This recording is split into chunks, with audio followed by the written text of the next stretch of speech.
सो hello everyone, myself Palak. और आज मैं आप लोगों के साथ लेकर आई हूँ एक टॉपिक जो कि है वाक्य भेद।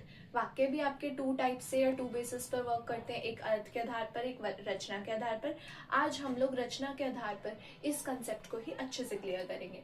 फर्स्ट, रचना के आधार के भी तीन टाइप्स होते हैं, सरल, मिश्र और संयुक्त वाक्य।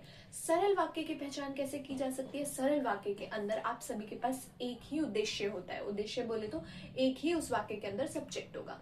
दूसरी बात, सरल को पहचानना है तो उसके अंदर एक ही क्रिया होगी। जैसे मोहन पानी पीता है, एक ही काम हो रहा है उसमें, पीता है एक ही वर्ब है आपकी, एक ही क्रिया इस्तेमाल हो रही है और मोहन के बारे में ही बात हो रही है, तो उद्देश्य आपका मोहन हो जाएगा।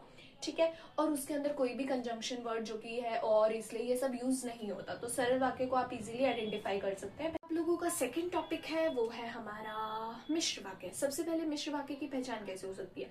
मिश्र वाक्य के अंदर एक तो आश्रित वाक्य होता है, एक मुख्य वाक्य होता है। आश्रित का मतलब एक डिपेंडेंट है। अब स्टार्टिंग की बात कंप्लीट नहीं करोगे तो पीछे वाले का कोई मीनिंग नहीं है, तो उसको आश्रित वाक्य कहा जाता है।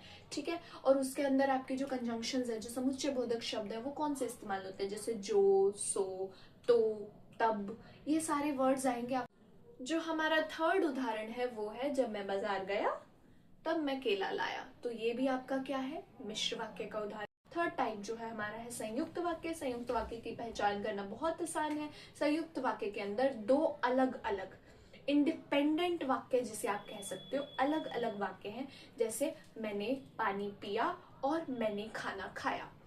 जो आपके दो सेंटेंसेस है वो दोनों आपस में इंडिपेंडेंट है। पहले आपने पानी पिया है, दूसरी बार मैंने खाना खाया है। दोनों ही सेंटेंसेस अपने आप में एक कंप्लीट है। उसको बस एक वर्ड ने, जिसे आप हिंदी में बोलते हैं समुच्चय बोधक शब्द होते हैं, जिसे आप इंग्लिश में कंजंक्शन कहते हो, उसने आपको ऐड कर रखा है, जोड़ रखा है और दोनों को ज्वाइन करवा रखा है।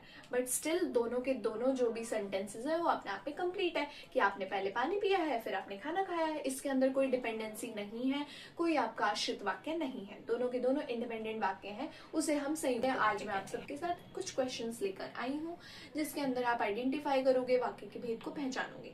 सबसे पहले मेरा प्रश्न है, मोहन आम का रस पीता है, तो इसके अंदर हमारे पास कौन सा वाक्य भेद है रचना के आधार पर? सरल है, संयुक्त है या मिश्र है? तो मोहन आम का रस पीता है, यहाँ पर एक ही आपका उद्देश्य इस्तेमाल हो रहा है, एक ही आपकी क्रिया इस्तेमाल हो रही है, तो ये हमारा सरल वाक्य है। जब मैं बाहर आऊंगा तब मैं खाना खाऊंगा, यहाँ पर आपके पास जब और तब आ रहा है, और जब वो आएगा बाहर तभी आके खाना खाएगा, तो यहाँ पर आश्रित वाक्य भी है कि जब ये सेंटेंस आपका कंप्लीट नहीं हो रहा तब तक सेकंड वाले सेंटेंस का कोई मीनिंग नहीं है, दैट इज मीनिंगलेस। तो ये आपका मिश्र वाक्य का उदाहरण है या भेद है एक। Thank you so much everyone.